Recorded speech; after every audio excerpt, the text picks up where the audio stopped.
Muslim, the only way to start your day. 8 minutes past 7. Welcome back to Sabahul Muslim on Radio Islam International. I want to ask you a question that you perhaps would not be asked all that often. Maybe you've never been asked this question at all in your life. And that is, have you ever been told off by someone? Has someone actually told you off? And at the time, you felt very bad, perhaps angry. You wanted to respond. Maybe you actually did respond. Maybe you got angry, but you either displayed it or you concealed it, but you got angry. You were really upset. Your ego was really bruised after being told off. But then you realized that, you know what, this person actually was right, and I needed to be told off. It was for my own good. At times it may come from a senior. Many times it would come from a senior. Sometimes it may come from a contemporary, a colleague, someone who's on equal footing as you in a particular environment. And it even may at times come from someone junior to you, younger to you. I was reading on this the other day. By chance, I came across it somewhere, and they were talking about how it's healthy for us every now and then to be told off, because no human being is perfect, right? And our ego is such that it naturally reacts in a very defensive way, perhaps even in an aggressive way towards being told off. No one likes to be told off.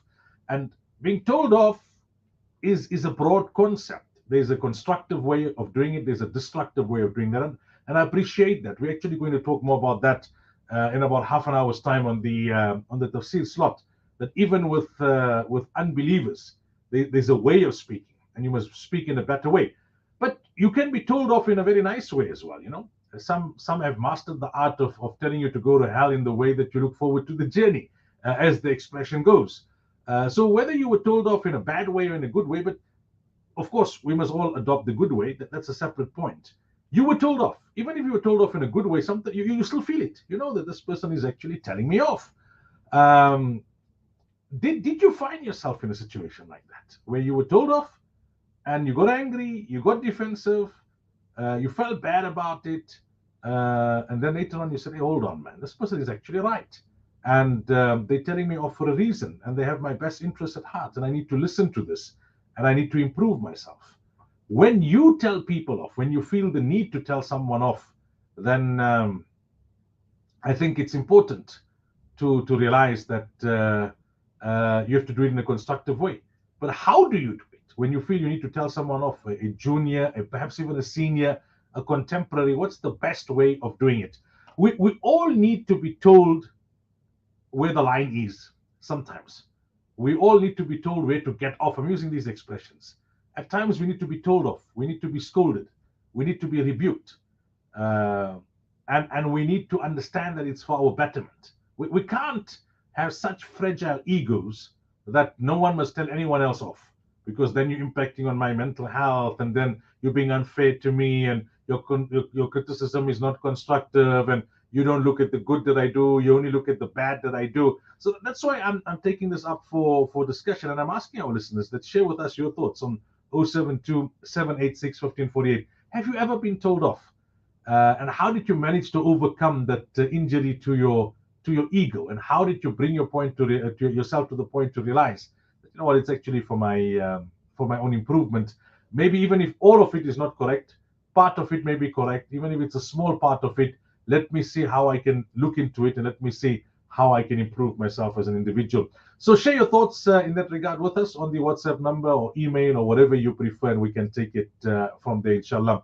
Right, coming up in a bit, we've got our hadith for the morning. We start a new chapter in Riyadh al-Salihin. We then speak to Monique Leroux from CSIR Statistics. They are looking into load shedding. It's been the worst year since load shedding started in 2007. And it's a lot worse than what even ESCOM is admitting. That's the conclusion of their stats, and we try and unpack it. Not that we become more demoralized, but, so that you understand the issue better. After 7:30, Maulana Wajah will come up with the words to get us to exert our brain cells this morning and construct sentences. We talk at about 7:45 about a new leadership council that has been formed in Yemen, and what are the prospects of success there. After 8, civil society organization Open Secrets which is being represented by Lawyers for Human Rights. They're launching a legal bid to compel the Department of Defense and military veterans for access to apartheid records. They want to look at the secret apartheid era military procurement projects. Why exactly? We'll ask them. We continue with our discussion around the etiquette of the toilet, Saturday being World Toilet Day. We had a lengthy discussion yesterday about issues pertaining to the toilet. Then, closer to the end of the program, we talk about racism when it comes to who hosts the World Cup. When it's a non-white country, is the narrative, is the criticism, is the whole discourse very different? We're seeing criticism of Qatar in as far as its human rights record is concerned and labor issues are concerned and all of that. But is there an inconsistency? Is there a double standard? We'll be speaking to an analyst who penned an op-ed on this very topic for Al Jazeera, and that is Stafi Mahaka at about 20 to 9, quarter to 9, inshallah. So that's what you can look forward to this beautiful Thursday morning here on Sabahul Muslim, the morning drive time or breakfast show on Radio Islam International. I mentioned when we started the program about an hour ago, it's a lovely, beautiful, sunny day. There's about a 40% chance of rain in terms of the predictions, and they're looking at the maximum here in Johannesburg of 29 degrees Celsius. So enjoy the nice, warm weather as the clock strikes 7:15. Hadith discussions on Sabahul Muslim.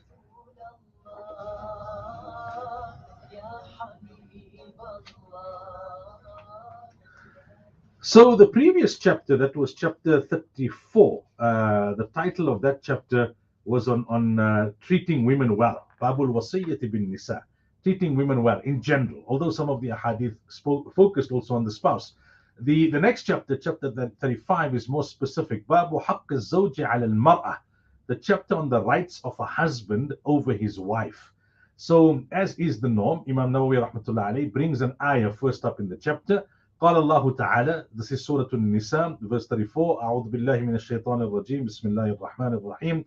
الرجال قوامون على النساء بما فضل الله بعضهم على بعض وبما أنفقوا من أموالهم فالصالحات قانتات حافظات للغيب بما حفظ الله.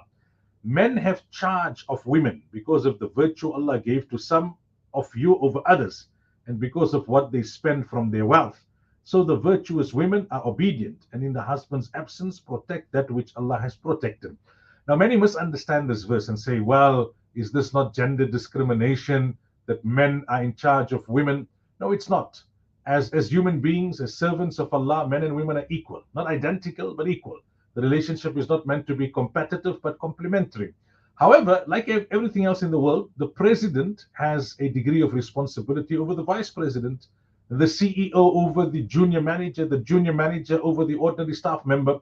So in terms of the matters of the home, the husband is not a dictator. He's not supposed to be a despot, but he's ultimately responsible for the finances of the home and for the major decision making and for the spirituality of all within the home. That's why Allah Tabaraka wa Ta'ala highlights this. Doesn't mean the woman has no rights. It doesn't mean that he's allowed to abuse her or neglect her or not make her feel part of the process or an equal partner in the marriage. It means that the responsibility stops with him.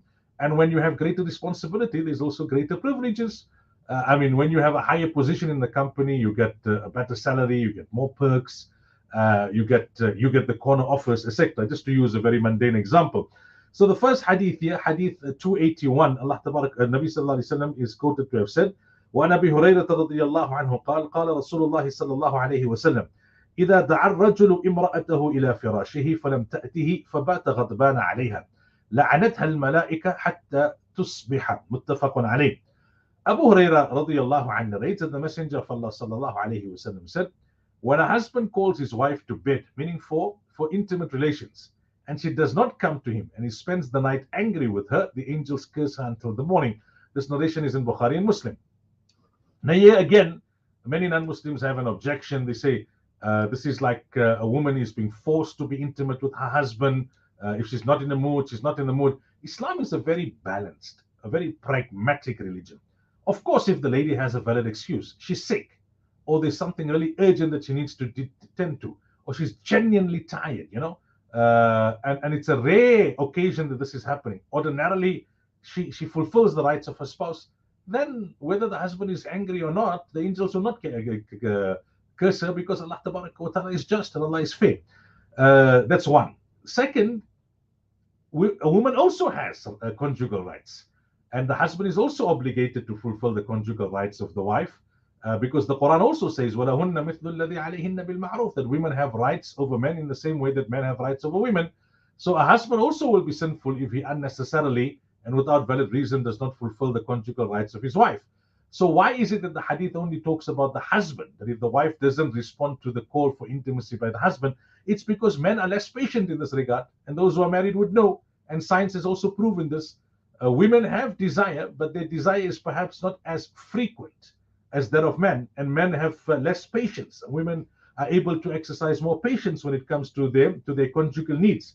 So Islam is very pragmatic. It understands that if regularly and repeatedly the wife does not respond to the husband's call to be intimate, it's going to create a lot of ructions, as we would say, a lot of complications within the marriage, and that has its own consequences, and it will also ultimately lead the husband to committing sin. And that's why it's saying that unnecessarily, without a valid excuse, the woman should not deny her husband intimacy. And even today's secular atheist counselors and life coaches will tell you not every spouse will be in the mood every time.